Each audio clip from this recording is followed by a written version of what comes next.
বেশি এটিএম ব্যবহার করলে টাকা কাটা যাচ্ছে। জানুন আসল কারণ। আপনিও কি লক্ষ্য করেছেন এটিএম থেকে বারবার টাকা তুললেই অ্যাকাউন্ট থেকে অতিরিক্ত চার্জ কেটে নেওয়া হচ্ছে? অনেকের অভিযোগ মাসে 4 বার বা 5 বারের বেশি লেনদেন করলে 20-25 কিংবা তারও বেশি টাকা কেটে নিচ্ছে ব্যাংক।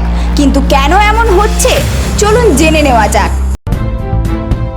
নমস্কার বন্ধুরা, আপনারা দেখছেন voice of Bankura, presented by J3S institute, বাঁকুড়ার অন্যতম নির্ভরযোগ্য স্পোকেন ইংলিশ একাডেমি। আসলে একটি এটিএম চালু রাখতে ব্যাংকের যথেষ্ট খরচ হয়।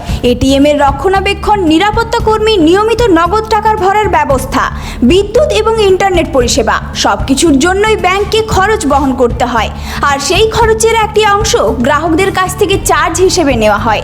আরও একটি গুরুত্বপূর্ণ কারণ রয়েছে, আপনি যখন নিজের ব্যাংকের পরিবর্তে অন্য কোনো ব্যাংকের এটিএম ব্যবহার করেন তখন আপনার ব্যাংকে ওই ব্যাংকে একটি নির্দিষ্ট ফি দিতে হয়, যাকে বলা হয় ইন্টারচেঞ্জ ফি। অনেক ক্ষেত্রে সেই অতিরিক্ত খরচ গ্রাহকের উপরে চাপিয়ে দেয় ব্যাংক। শুধু তাই নয়, গ্রাহকদের ডিজিটাল লেনদেনের দিকে উৎসাহিত করতেও এই নিয়ম চালু রয়েছে, যাতে মানুষ বেশি করে ইউপিআই, অনলাইন পেমেন্ট এবং ক্যাশলেস ট্রানজ্যাকশন ব্যবহার করেন। এতে এটিএম এর উপর চাপ কমে এবং ব্যাংকের খরচও অনেকটাই বাঁচে। জানলে অবাক হবেন, শুধু টাকা তোলাই নয়, অনেক সময় ব্যালেন্স চেক করা কিংবা মিনি স্টেটমেন্ট বের করাকেও লেনদেন হিসেবে ধরা হয়। ফলে নির্ধারিত ফি লিমিট শেষ হয়ে গেলে এইসব পরিষেবার জন্যও চার্জ কাটা হতে পারে।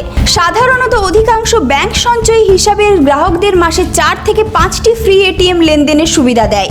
এই সীমা অতিক্রম করলেই প্রতিটি সফল লেনদেনের 20 থেকে 25 টাকা পর্যন্ত চার্জ, সঙ্গে জিএসটি কেটে নেওয়া হয়। তাই পরের বার এটিএমে যাওয়ার আগে একবার হিসাব করে নিন মাসে কতবার আপনি ইতিমধ্যে এটিএম ব্যবহার করেছেন, নইলে অজান্তেই আপনার অ্যাকাউন্ট থেকে কেটে যেতে পারে অতিরিক্ত টাকা। এমন আরও গুরুত্বপূর্ণ ব্যাংকিং ও অর্থনৈতিক খবর সবার আগে পেতে আমাদের সঙ্গে থাকুন।